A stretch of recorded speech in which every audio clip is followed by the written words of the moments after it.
Hello and welcome. We continue getting to know ourselves through our natal chart. So pull up your natal chart, and today we're talking about Mercury and Saturn. Look where your Mercury and Saturn are, which houses and in which signs, and I will go through all of them and I will tell you what do they mean. Now, Mercury is our style of communication. This is how we process knowledge, how we study, how we communicate with others. You can even say that Mercury can indicate your love language. Now, Saturn is a social planet, so Mercury is a personal planet. Saturn is a social planet. Saturn shows where we restrict ourselves, where you could say it's hard for you in life. So these are restrictions, limitations. This is somewhere where you need to be strict with yourself. Also look where your Saturn is, and then I will tell you what the retrograde means if your natal chart, and any kind of conjunctions or opposition. So let's start with Mercury. Mercury is pretty important because it is a personal planet, so it depends on us. You see, social planets is influence more from the outside, like a karmic influence. Personal planets is what you have it inside of yourself, like Sun, Moon, Venus, Mars, and Mercury. These are personal planets. So let's start with Mercury. Mercury, and I want to tell you, just like with other planets, make sure don't think that your Mercury is not good, or you could have had a better one. Every placement is good. It's just up to you to learn how to deal with your placement, right? Like my Mercury is in Scorpio, so I love kind of mysterious, unknown subjects to discuss them. But if something trivial, like some gossips about my neighbors, I mean, I really frankly don't care, not interested. So I always thought that I'm not social or awkward maybe in my communication, but instead my communication is much deeper and more, I would say even more interesting than some kind of trivial like day-to-day talks. So on that said, let's go through every sign where your Mercury could be. So if your Mercury is in Aries, and I know quite a few people like this, these people are, then you're very expressive, you're loud, you're not afraid to talk, you're not afraid to express yourself. You also expect people to be the same. So you expect people to express themselves and not being like too diplomatic or too careful with words. You appreciate the like honest, kind of direct approach. Your love language is probably just I wouldn't say the words of affirmations, but I would say like you like when people communicate. You wouldn't appreciate when somebody is silent. So somebody who can communicate with you is you would appreciate that person. Now, you also come off as a little aggressive when you talk, and maybe a little loud, like a little kid who just wants attention. But it's not bad, because usually people with Mercury in Aries, they don't really get upset. If you will tell them tone it down, they will, and this is just normal. So don't be embarrassed. I had a client who she was very embarrassed by her Mercury in Aries. Usually these people laugh very loud, like talk very loud, they get very passionate. Don't be. This is you, this is part of you, just accept it. Now, Mercury in Taurus is, I would say, absolutely different. These people are very diplomatic, they don't talk much, and when they talk, it's usually to the point. So they don't discuss higher matters, like some kind of some conspiracy series. They don't do all that. They talk only about physical now and maybe the nearest future. So they do like to talk about the past also, but it's mostly somewhat grounding conversation, something on right now. It's not something like what if, it's what if what do I have now, what are we going to do. They don't talk much. Mercury and Taurus are kind of people quieter. They believe that when they speak it has to carry some kind of meaning, so they don't just chit chat. If you are that person, don't believe that you're unsocial. You're just different, that's all. And people will appreciate you for not talking much. Like I don't really appreciate people who talk all the time, like especially when it comes to men. Now, your love language probably is somewhat. So if somebody talking will never be your love language, you probably appreciate when somebody is telling you, okay, let's go to eat, or do you want me to order something? So something that would benefit you somehow in now, not somewhere in the future. So if somebody would be like, oh my God, I love you so much, you're just such an amazing person, will not do for you. You don't need this kind of validation, you don't need emotional kind of reconfirmation. You need something practical. So, but you really, Taurus, Mercury and Taurus are good communicators. They just don't speak much, so don't expect them to be super emotional and express themselves. They don't express their emotions through talking. Now the next one is Mercury in Gemini. These people, on the other hand, are very social, but they don't just chit chat. I mean, they don't mind to hold the different kind of conversations. They don't mind to they're interested in different subjects. They're not deep in those subjects, so they're okay with talking about everything, just as long as it doesn't get boring or deep. So that's what they don't like. They do like to connect to others. Mercury in Gemini, remember, for Mercury, Gemini is its home, one of them, another one is Virgo. So people with Mercury in Gemini are communicative. They feel comfortable in connecting with others, socializing. They love to learn, as long as it doesn't get too deep. So it's their knowledge is surface knowledge, but about a lot of things and about everything. Their love language would be somebody who can sit and talk to them for hours about nothing.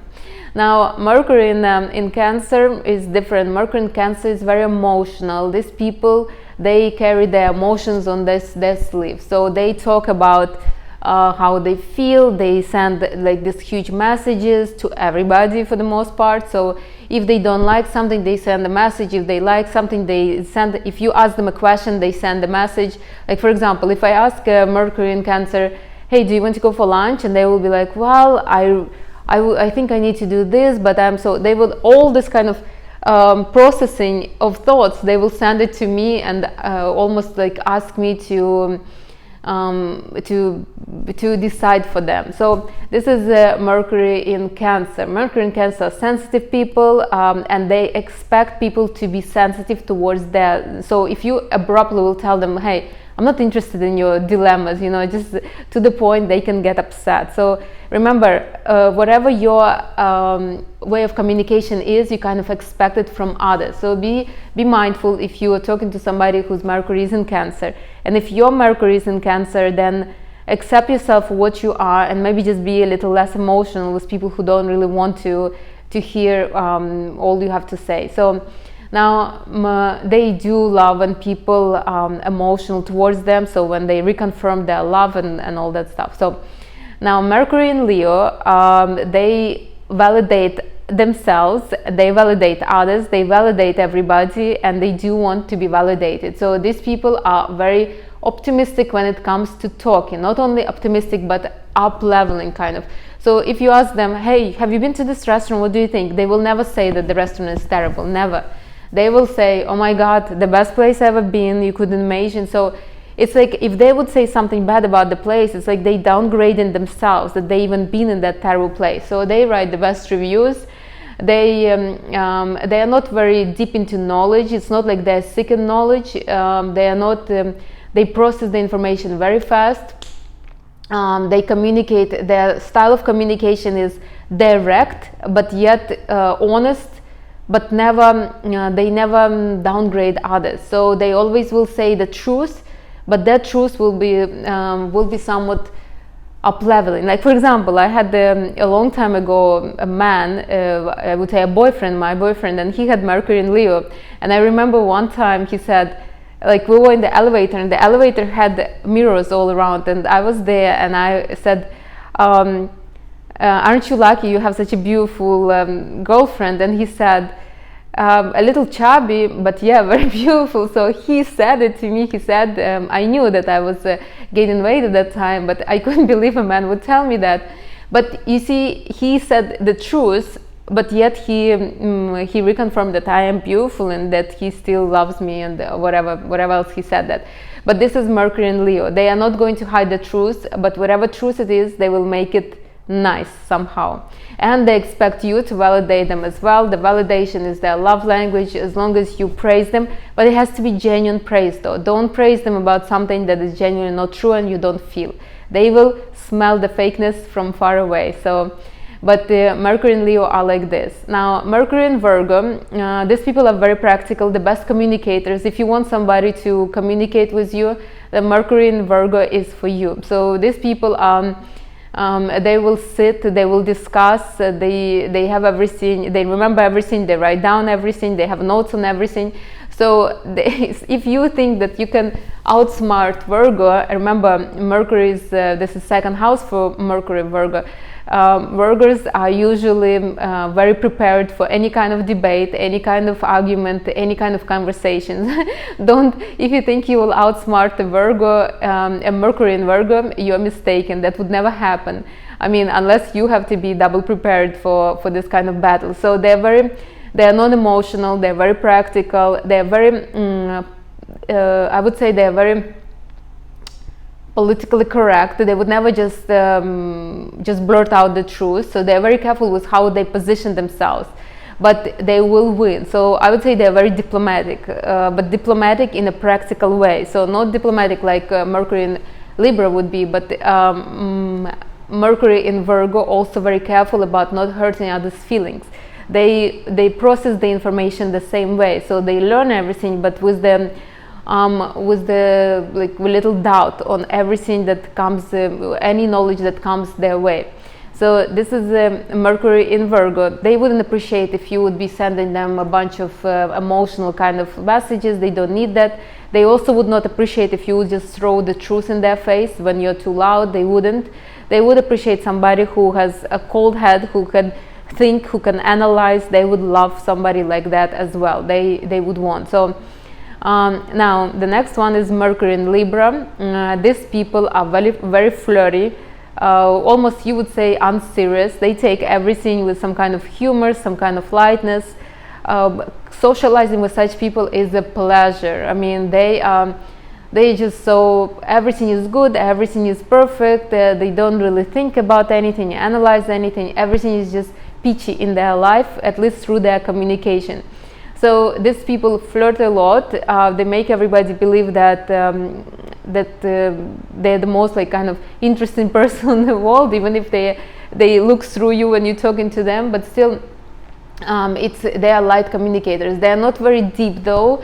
They're not emotional at all. They're not deep. And if you will start talking about something heavy with them, they would probably change the subject or skip the subject altogether. So this is Mercury in Libra. They are big flirts though. So if you want somebody to flirt, to have this kind of light banter, I mean, this is Mercury in Libra will do perfect for you. They also appreciate people who don't crowd their mind with heaviness, with emotions, with kind of problems. They don't like that. Even when they have the problems, they prefer to solve them somehow without even thinking about them. So this, if you have Mercury in Libra, don't think that you are delusional. You're not delusional. It's just your style of processing information. And when you get the information, you're mostly looking for some kind of something like exciting, interesting. You wouldn't be digging into history. I don't think you would be into some kind of psychology. This is not for you. You wouldn't do that unless it's somewhat exciting to you. So now Mercury in Scorpio, me. These people are deep. They look for some unknown, for some kind of mysteries. They love love almost to play detective, or they love to find a deeper meaning in everything. They look for almost like look for something unknown at all times, but something that's unknown and not solved, you know, like Mercury in Sagittarius loves unknown, but unknown that is available for them. But Mercury in Scorpio likes a deeper kind of meaning on everything. And if you watch my videos, you see I don't just go through information. I try all the information, I practice everything, and I go deeper. I want you to understand that you shouldn't be manipulating the man. You should learn how to move your energy so the man will want to be with you. So it's not, I never give information that is just on top. I always give kind of deeper knowledge, so you will be stronger and more powerful over time at least. So, but this is Mercury in Scorpio. If you like somebody like this, if you like somebody who who loves the deeper kind of meaning for everything, then these people are for you. You will expect others to speak like this as well, you see. Like for example, yesterday I was reading about Opus Dei. This is like a religious like community. I wouldn't know, like not a sect, but they like Templars or like Masons, so some group like this, a religious group. And I got so much into this. I was reading for hours and hours about them. I was so curious about. And while I was reading, I had two friends calling me, and I was like, my God, I'm studying about Opus Dei, and both of them were like, what? So they were trying to talk to me about now, here and now, and I wanted to talk about something deep, you see. But I know these friends, so I didn't overcrowd them with what they're not interested in, and they knew that I'm too busy right now to talk about something that's not so interesting to me. So this is Mercury in Scorpio. They will appreciate somebody who is deep and unresolved, almost unavailable. Now, Mercury in Sagittarius, they are very, very curious. They do want to learn about this and that. I mean, they are very into information, but mostly this information that is known to the world. So they can, for example, pick up and go travel to, let's say, to, I don't know, to some unknown places in the world. Why? Because they're curious, they are searching for knowledge, but that knowledge will not be deep somewhere in psychology. It will be knowledge, so they can pick up and go to North Korea just to explore, but North Korea is known already. They haven't been there, so it's something new for them, not for the humankind. So but these people, they don't talk much. When they do, they say the truth. Their truth is usually could hurt, honestly. Like Aries also, truth could hurt, and Sagittarius too. But they don't get into the habit of discussing others, so this won't be them. Their truth will be fast and kind of like a clean cut. They do appreciate people who also truthful about what they think, how they feel. They don't like to be influenced when it comes to their thinking. They like when people support their ideas. So they would love somebody who's on the same page as them, or at least somewhat agree with them. Now, Mercury in Capricorn, people very, very direct, absolutely non-emotional. Emotions are not existing in them. They know exactly what to say, how to say, and they are not always diplomatic about this. Now, Mercury in Capricorn are usually business-oriented, so they are not going to waste their breath unless something is benefiting them, so to say. So. And they appreciate people like that too, who are to the point. So, for example, if you have a man who is Mercury in Capricorn, you can tell him, listen, I haven't got a present in a while. I picked up a couple items here. I'm going to send it to you. You know, choose which one is you going to give me. I would appreciate it, like that. So they like the direct approach, and they don't like to be pushed, but they do like when somebody knows their value and communicate accordingly. So they wouldn't like somebody to be emotional, crying, and trying to persuade them. They wouldn't like somebody who would be like fire. Come on, let's go, let's do it now. They wouldn't like somebody who is like air, who is talking about one thing and about another thing. So they like direct, practical kind of approach to everything. Again, they also don't talk much, but when they do, those words mean something. Now, Mercury and Aquarius are absolute outside thinkers. They do process information even differently. You tell them that this is a glass, and they will start thinking, are you sure this is a glass? Maybe this is not a glass, maybe this is a vase, maybe it could be something even else. Like this, they love to see different meaning in everything.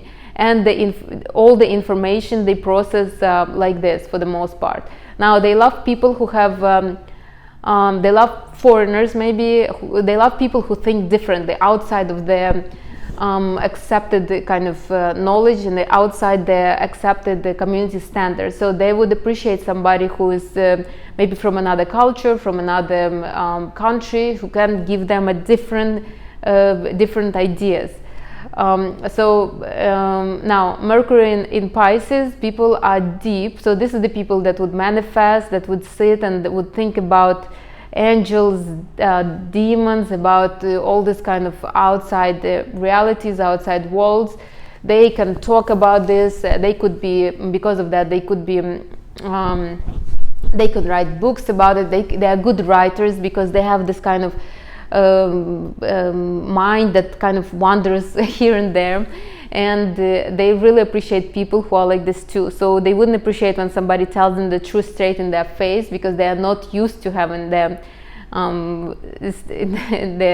truth straight in their face. Now, with these people also, you must remember that they could get somewhat carried away in their delusions, and they can get like addicted to substances, to alcohol, to anything else. So with these people, if you have Mercury in Pisces, be careful, don't get carried away, do ground yourself, ground your thoughts. All right, so that was Mercury. Now let's talk about Saturn. Saturn is also a very important placement.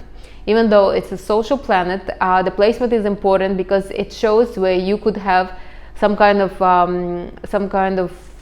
Saturn is like a strict parent. So it's, if you work hard, you will get rewards, and it shows exactly where it could be. Like for example, my Saturn is in Scorpio. Saturn in Scorpio in my 5th house is basically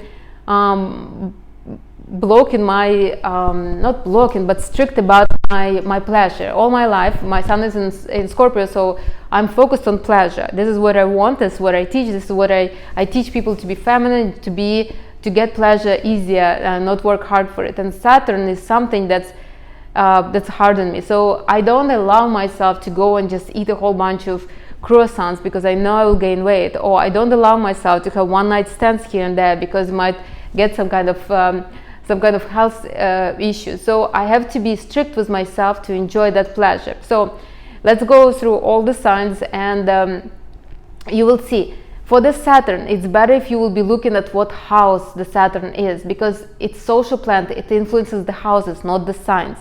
You see, Saturn is in Scorpio, but Saturn in Scorpio is just my deeper kind of my deeper state of me. So it's some kind of deeper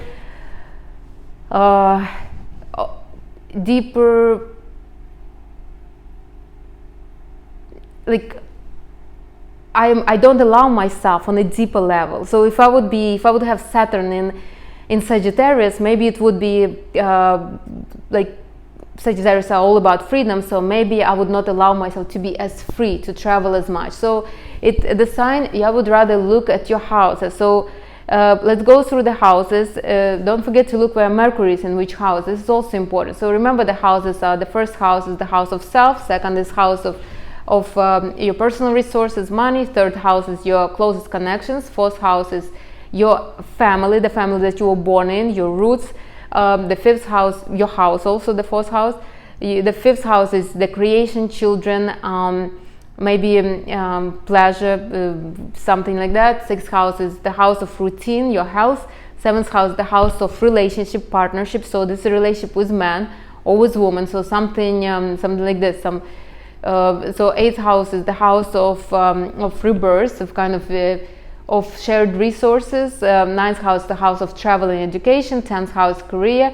11th house, so your social standing. And 12th house is the house of kind of your psychological self, of the deeper you. So where can you restrict yourself? So if your Saturn is in the first house, and how do you know which house it is? You can see on the natal chart, there is like little, you can see where the houses are, 1, 2, 3, they're usually in the middle. And so if the Saturn is in your first house, that means that it blocks you. You will always have restrictions and limitations when it comes to your appearance. So you will always work, for example, maybe you will always have like acne or something there, or you will have like some kind of maybe a little deformities in your body that you would need to work hard to make sure that it won't affect your appearance. First house, house of self. The second house, if you have Saturn in the second house, it would have limitations on your resources. So maybe you will have problems with money. Maybe money do not come easy to you. So maybe you will be, you will always have to work hard to get money, or be strict with money. Maybe money comes easy to you, but you waste them. So you would need to become a little strict with yourself, not to not to spend that much, and try to save it. So Saturn in the 3rd house will be limitations with your close connections, and maybe could start with your siblings. So maybe the siblings will not understand you, maybe they were difficult to communicate with, and then your colleagues and everything. So you would need to learn how to position yourself right, you will be strict with yourself, so your communication will come off easily. Now the Saturn in the 4th house is about your parents, about the house where you were born, about the house that you live in right now. So maybe you will have limitations when it comes to your parents. Maybe your parents were very strict. Maybe you have maybe you bought a house and you always have some kind of issues. I actually had somebody who had Saturn in 4th house. She bought an apartment, and every single, either neighbors are bad or something was always happening, someone was always breaking down. So she learned how to live with that, how to be careful with the place of living. Now Saturn in the 5th house could limit the pleasure, right? Like for example, if I will indulge in pleasure too much, it will not do good, not for my health, not for my creation, not for anything. Or 5th house is also a house of children, and when I wanted to have children, at one point I had difficulties to conceive because I had this kind of fears. And if I would be strict with myself and eliminate those fears and work with myself, I could have already had a whole bunch of kids. So now the Saturn in the 6th house is about your health and about your routine. So you will have some kind of limitations when it comes to health. Maybe you will have a weaker health, and you will need to learn how to be strict with yourself, so your health will become maybe better, improve somehow. Maybe you will have some allergies all the time, and now maybe you will have maybe you will be dairy intolerant, and you will learn you will need to be strict with yourself to eliminate dairy from your life, so your health will get better. The 7th house is the house of relationships. Not a very good placement for Saturn, but if you have Saturn in your 7th house of relationships, then your relationships will be always somewhat difficult, and you will need to learn how to discipline yourself to have those good relationships. For example, maybe you are get too emotional every time you are with the partner, and you will learn how to count on yourself, to be more emotionally independent, to have the relationship. Now the 8th house, the house of others, like shared resources, other people's money. And if you have Saturn in your 8th house, then don't play the lotto, because it's limitations when it comes to shared resources. And maybe don't have business with your closest friends. Don't invest money with where you don't know where to invest. So something that the limitations that come from shared resources. Now Saturn in the 9th house is probably your traveling and education. Maybe you always wanted to go into university, but you couldn't afford it, and you need to make certain sacrifices to study. Or maybe you always wanted to travel, but you have motion sickness. So when you're traveling, you throwing up, so you need to learn how to cope with that. Now, or maybe you got married very early and you have a whole bunch of kids, and now you could not travel. Like I had this client, she got married very early, so she's much older than me, so at that time I guess it was okay. She got married like at 16 or 17, and she said, I always wanted to go to college, but I got married so early and I started having kids, so I never could. She was always she's like, you have masters, I'm admiring you so much, I never could even go to college, I hardly finished high school. So this is, you see, the limitations that came, and she could have go if she would become, maybe stricter, maybe get a babysitter or something.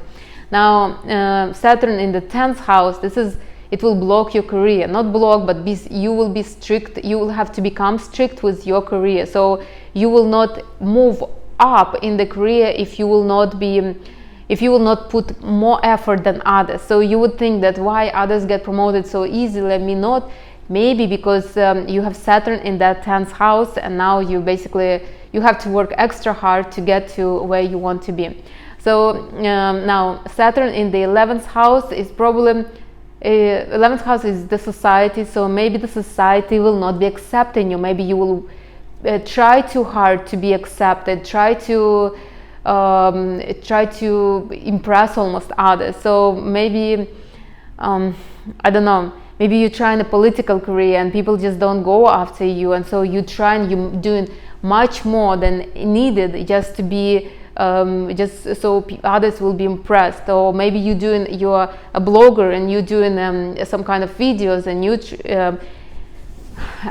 you putting much more outside, you making a much better quality videos just so people can listen to you, but it's not always working like this. And you will have to be strict. Now the 12th house is the house of self. If you have Saturn in the 12th house, you will have limitations when it comes to you. So you will always be looking inside of you, always trying to psychologically analyze yourself and fail. And you will have to learn how to deal with that. Honestly, Saturn in the 12th house, I think, is the worst. But people live with that. I even knew somebody with that. You will never know those people's problems because they will never show them to you. It's somewhat inside of them. So Saturn, though, is not your enemy. Saturn is a rewarding parent. You know, it's like a parent tells you, clean your room and then I will give you this amount of cash. So Saturn always rewards. If you work hard on something, it will always reward you. So if you know how to remove those limitations and you work on what you need to do, you will get the reward at the end. So if my Saturn is in the 5th house, if I limit myself on how much I eat, maybe if food gives me pleasure, or who I sleep with, or if I create the security for me, maybe I will